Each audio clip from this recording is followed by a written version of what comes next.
Сау саламатсыздар ма қымбаттыларым, бүгін өмір сабақтары жөнінде біраз әңгіме қозғайық. Негізі жаңа жұма дүйсенбі жаңа үміт сыйлайды деп айтып жатады, иә. Сондықтан да дүйсенбіден бастап жаңа үміт пен жаңа өмірге қадам басып, әдемі күндерді кешуге қандай да тырысып бағу керек. Негізі мен көптеген аналар арасында көп жүретін болғандықтан әртүрлі әңгімелер естіп жатамыз. Апамыздың бір әңгімесін айтып бергім келді. Ол кісі айтады: ауырып қалдым, және де ауырып қалғаннан кейін өзім ойладым дейді. Өмір маған нені үйреткісі келеді? Алла маған не айтқысы келіп тұр? Неге ауырып қалдым екен деген ой келді дейді. Таң сәріде, таңғы 4 пен 5-тің ортасы, осы уақытта өзім ояндым дейді. Және де көптеген Алладан тілек тіледім. Елім үшін, жерім үшін, халқым үшін, отбасым үшін, бала-шаға, немере үшін көптеген тілектер тіледім дейді. Сонымен Алла маған денсаулық бер, бала-шағамның жақсылығын бер деген сияқты осындай көп тілектерді тіледім дейді. Негізі ойлап қарасақ, таң сәріде үлкен адамдар кейбіреуі оянып жатады, иә. Бұл тікелей Алламен байланыс уақыты деп айтады. Намаз оқитындар бұны біледі.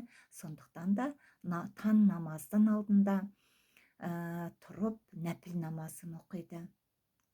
Тахажуд деп жатады, иә.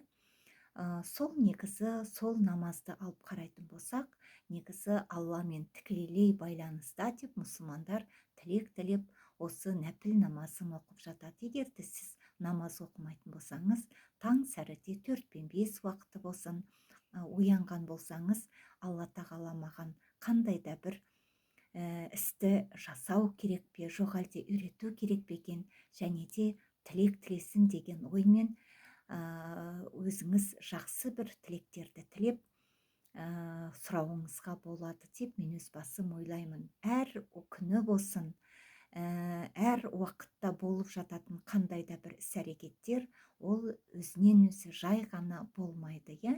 Негізі алып қарайтын болсақ, адам баласы қай уақытта болса да өзінің өміріне жақсылық, халқына, еліне, жеріне жақсылық тілей жүру керек деп айтып жатады үлкен адамдар, қариялар айтады. Сондықтан да ерте тұрған еркектің бір ісі артық, ерте тұрған еркектің ырысы артық, ерте тұрған әйелдің бір ісі артық деп, ерте тұрсаңыз да жақсы тілектер тілеп, сонымен бірге өзіңіздің істейтін іс-әрекеттеріңізді, жұмыстарыңызды жасай беретін болсаңыздар, әрине таң сізге көптеген сыйлығын сыйлайды.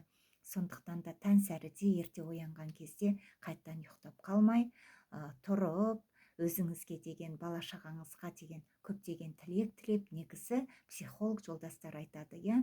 Егер де таңда оянған болсаңыз, бірден телефоныңызды алмай, көзіңізді ашпай, тілек тілеңіз дейді. Сол кезде осы тілеген тілектер қабыл болады деп айтады. Сондықтан да таңда көптеген тілек тілеп, өзіңіздің болашағыңызды жасауға, балаларыңыздың болашағын жасауға көптеген үлестеріңізді қосыңыздар. Сау, саламатта болыңыздар.